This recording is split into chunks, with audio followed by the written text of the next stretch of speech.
Assalamualaikum warahmatullahi wabarakatuh. Perkenalkan, nama saya Ahmad Bagus Yernanda, NIM 140141936.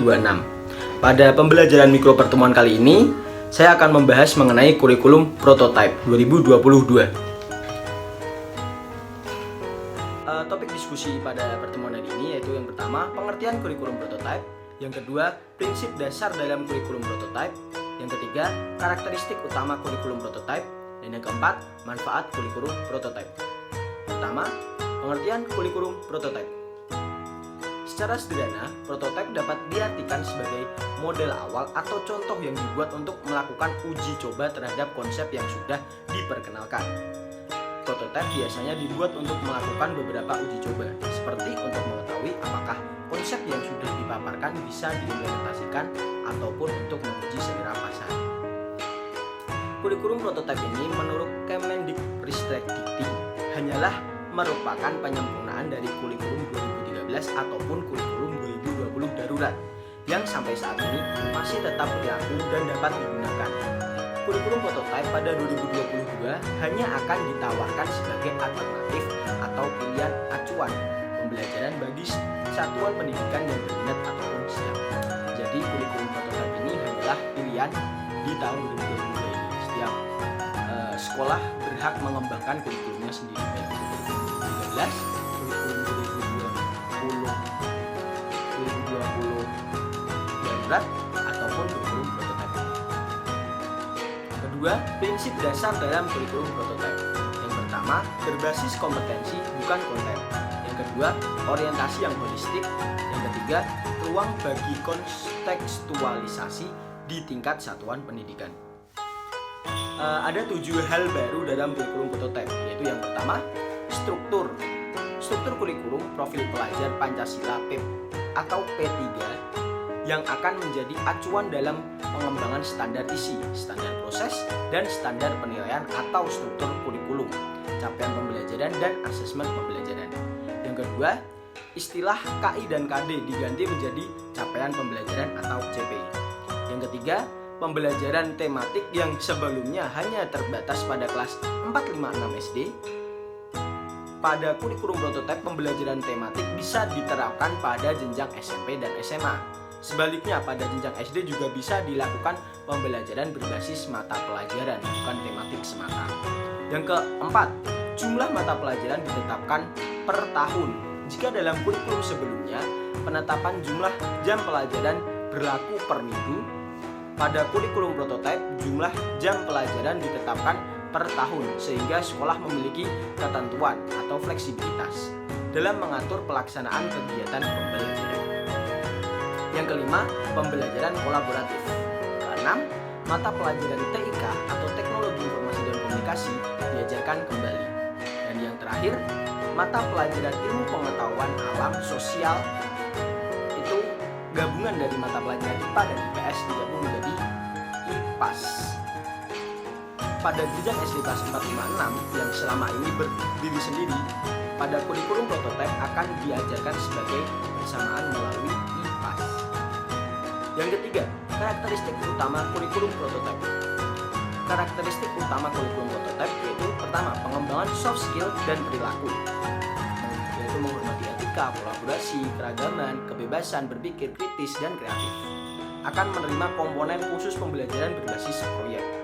Yang kedua, fokus pada materi yang diperlukan untuk memiliki waktu yang cukup untuk mempelajari keterampilan dasar seperti membaca dan menulis.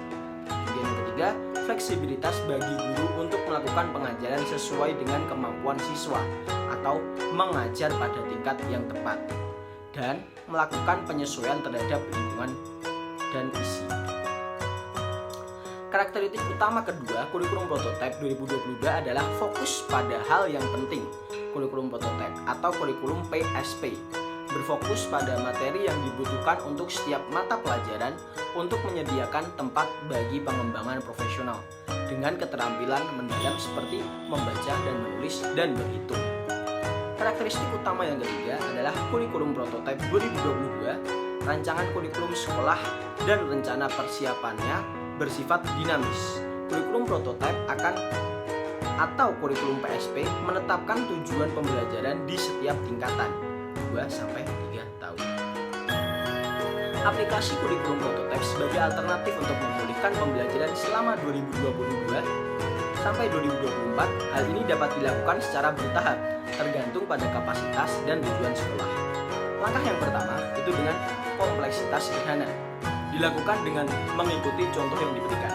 Yang kedua, kompleksitas dasar dilakukan dengan menyesuaikan contoh yang diberikan. Langkah ketiga, kompleksitas sedang, yaitu keterlibatan perkembangan dengan sekolah dan anggota masyarakat tergantung pada situasi sekolah. Dan langkah yang keempat, sangat kompleks, yaitu berkembang dengan melibatkan warga sekolah tergantung situasi sekolah. Karakteristik kurikulum prototipe itu ada di SD, SMP, SMA, ataupun SLB, dan SMK. Kali ini kita akan pelajari tentang karakteristik kurikulum prototipe pada SD. Pada SD yang pertama, memperkuat keterampilan dasar dan pemahaman umum. Yang kedua, memahami lingkungan sekitar. Mata pelajaran IPA dan IPS digabungkan sehingga menjadi muatan IPAS. Ketiga, integrasi pemikiran komputasional dalam bahasa Indonesia, matematika, dan sains. Dan yang keempat, bahasa Inggris sebagai mata pelajaran pilihan. Pengajaran berbasis proyek diberikan setidaknya 2 kali per tahun ajaran untuk meningkatkan profil pelajar Pancasila. Keempat, manfaat dari kurikulum prototipe. Yang pertama, guru tidak mengajar tujuan pembelajaran yang padat atau tidak mengejar target. Kedua, guru menitikberatkan pada kebutuhan dan materi yang dibutuhkan untuk memperkuat perilaku siswa dan metode pembelajaran yang lebih baik. Yang ketiga, diberi kesempatan untuk menggali potensi siswa melalui berbagai kesempatan belajar. Lingkungan belajar lebih menyenangkan bagi guru dan siswa serta guru. Keempat, mendorong pembelajaran sesuai dengan kemampuan siswa dan memberikan ruang tambahan untuk pengembangan perilaku dan keterampilan dasar. Kesimpulan dari PowerPoint yang saya buat yaitu berdasarkan pembahasan yang di atas dapat disimpulkan bahwa kurikulum prototipe disebutkan bukanlah kurikulum baru sebagaimana dituduhkan selama ini. Sebaliknya, kurikulum prototipe ini menurut Kemendikbudristek hanyalah merupakan penyempurnaan dari kurikulum 2013 ataupun kurikulum 2020 darurat yang sampai saat ini masih tetap diberlaku dan dapat digunakan. Kurikulum prototipe pada 2022 hanya akan ditawarkan sebagai alternatif atau pilihan acuan pembelajaran bagi satuan pendidikan yang berminat atau siap.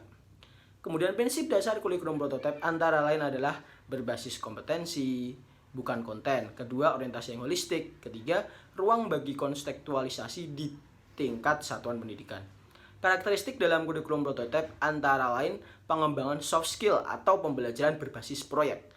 Fokus pada kegiatan literasi dan numerasi, fleksibilitas bagi guru untuk melakukan pengajaran sesuai dengan kemampuan siswa. Karakteristik kurikulum prototipe di SD yaitu mata pelajaran bersifat umum, penggabungan mata pelajaran IPA dan IPS menjadi IPAS, integrasi pemikiran komputasional dalam bahasa Indonesia, matematika, dan sains, serta mata pelajaran bahasa Inggris sebagai pilihan dan setiap 2 kali per tahun ajaran untuk meningkatkan profil pelajar Pancasila. Sekian presentasi dari saya. Bila ada salah kata mohon maaf. Wassalamualaikum warahmatullahi wabarakatuh.